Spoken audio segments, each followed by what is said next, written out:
What up? I'm Bee, and welcome to my channel where we talk about all things true crime and current events.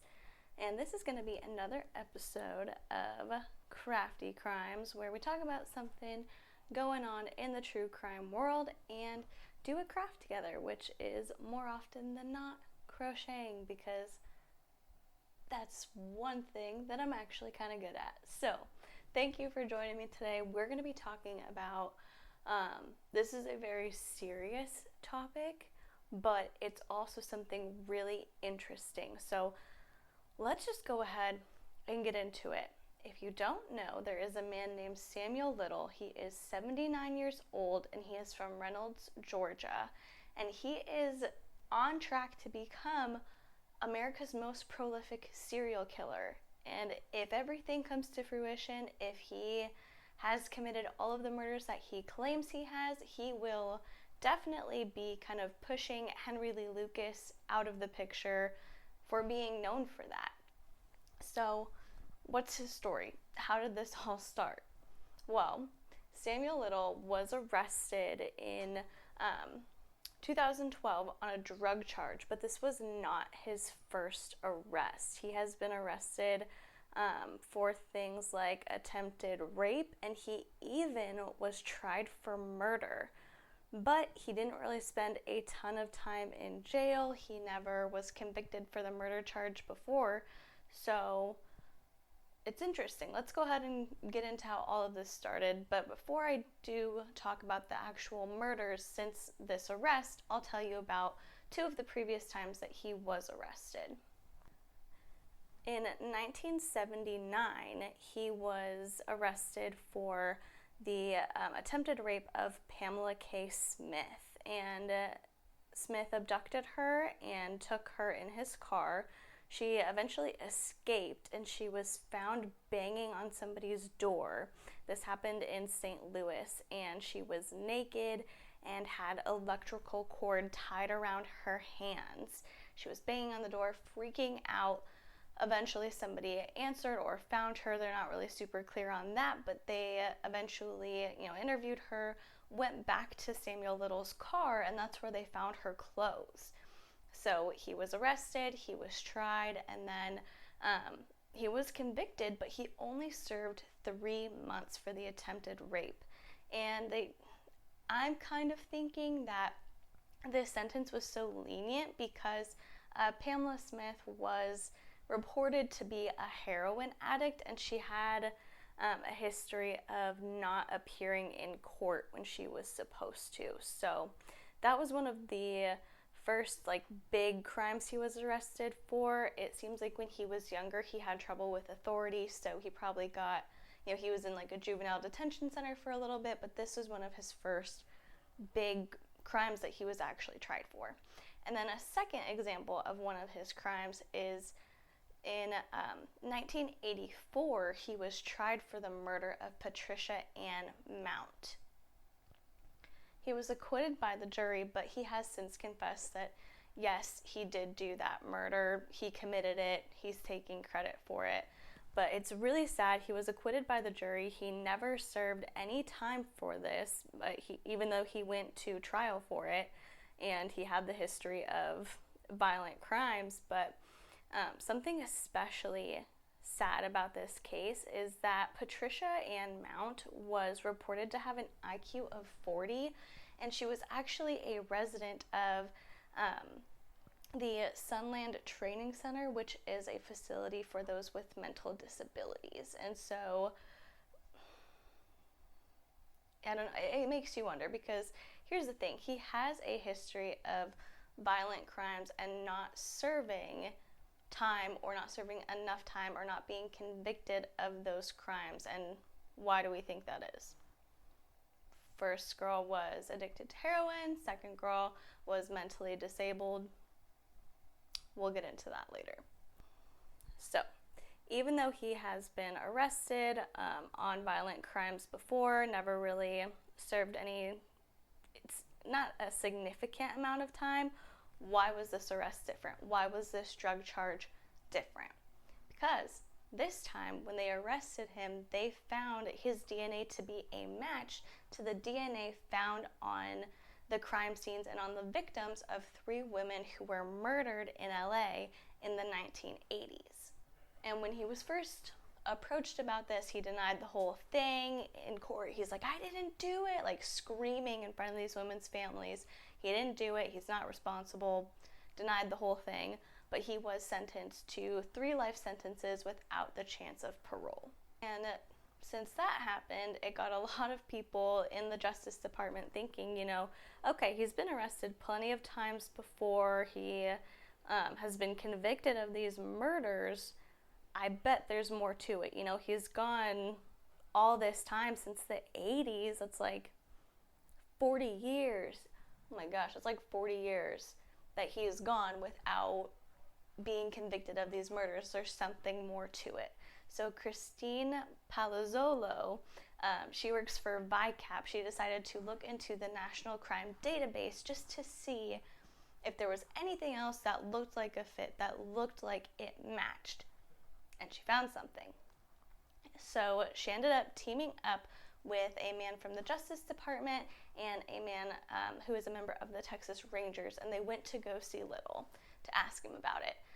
This crime was a murder that happened in Odessa, Texas, and so they go over, they're talking to him, making casual conversation, and eventually somehow they bring up, have you ever been to Texas? Have you ever been to Odessa, Texas? And from there, the details just came out and it all lined up so that they were able to connect him to the crime. Since then, he has confessed to 93 murders between 1970 and 2005. And 50 of them are believed to be credible so far. They've been able to verify the details, find corroborating reports, stuff like that. At least 50 so far are believed to be legitimate. And now that we have a bigger idea, a bigger scope of who his victims were, details about them, let's go ahead and go back to those first 2 victims. Because if you'll remember, his first 2 victims that we talked about, not his first 2 victims in general, but the ones that we discussed, one of them was a heroin addict and one of them was a woman who was mentally disabled. If you look at his victims that he is claiming so far, all of them fall under one of these things. Someone who is mentally disabled, these are all women, so women who's mentally disabled, women with drug addictions and drug problems, women who are transgender, women who are prostitutes. And unfortunately, these fall under, I don't remember if I said this, women who are black. Most of his victims, if not all, if you look at the photos, there is a significant number of black women. And all of these things add up to what people call the less dead, meaning it is perceived that no one is looking for them and the police do not care about finding the murderers of them because they are less dead. They're not, say, a little white girl whose family is wealthy and are prominent members of society, because if somebody killed her, oh, it's a big deal, we've got a murderer on our hands. But if somebody kills somebody who's a sex worker who is perceived to not have any community connections or value in the eyes of either society or the police officers who are looking into the case, they tend to kind of push that aside and say that it doesn't matter. Samuel Little, for the longest time, he said, the people I was killing, nobody was looking for them.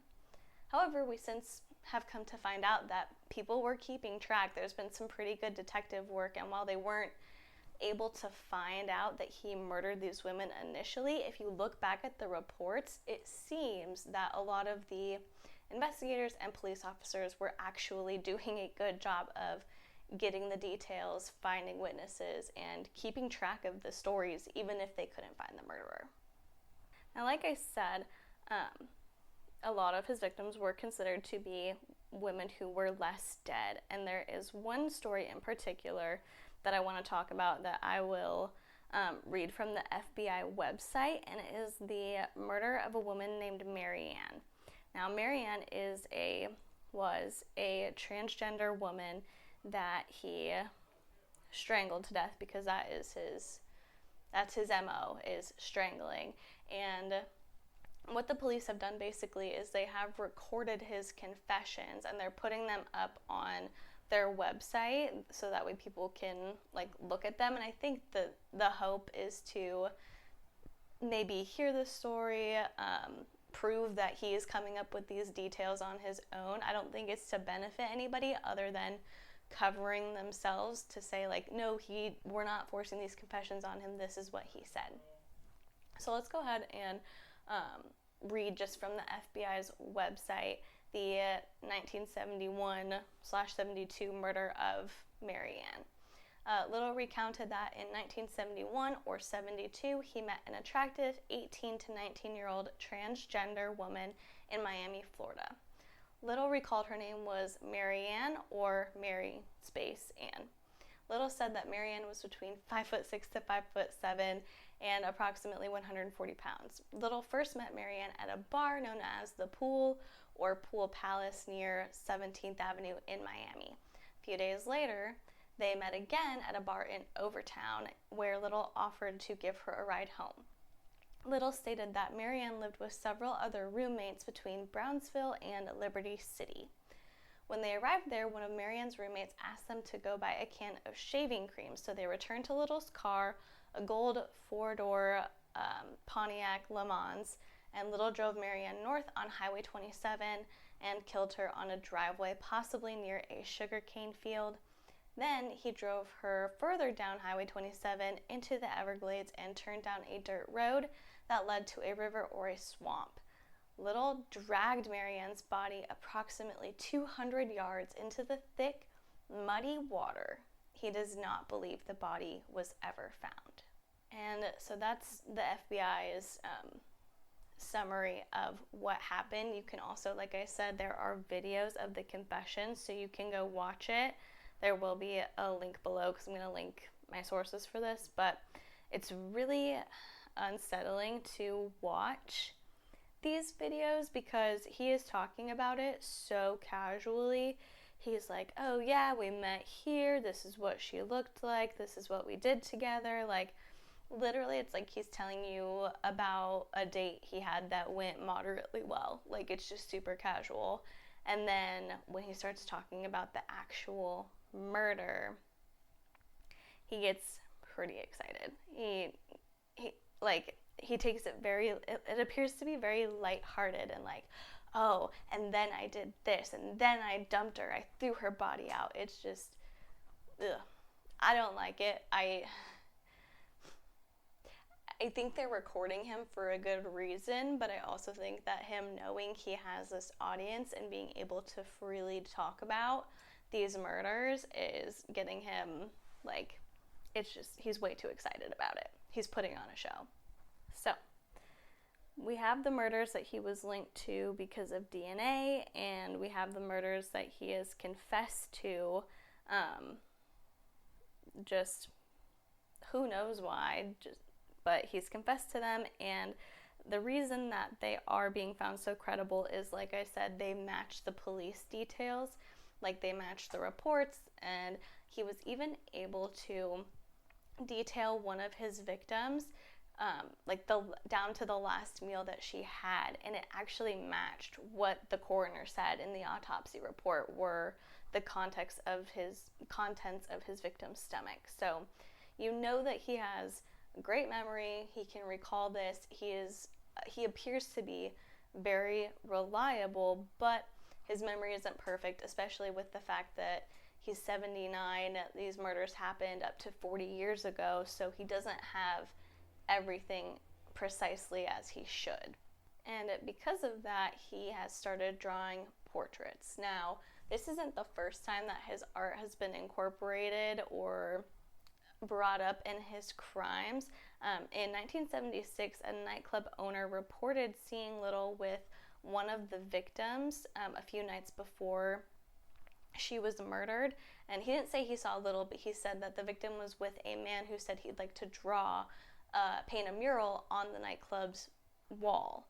And so that was in a police report, and currently his cell is covered with celebrity portraits. So because of the fact that he can't remember everything, they've given him art supplies, and he's been able to draw portraits of the women that he claims to have murdered. So the FBI has actually put those out on their website. They're very easy to find, and I think that they're doing that to kind of help find the families, because like I said, some of these women were transient, where maybe it's a little bit harder to find their family. Plus, if it happened so long ago, there's a lot of details, there's a lot of time between the actual murder and the confession, so they've put those out there trying to find family members, trying to find people to come forward with any information, so that way they can give closure to as many people as possible.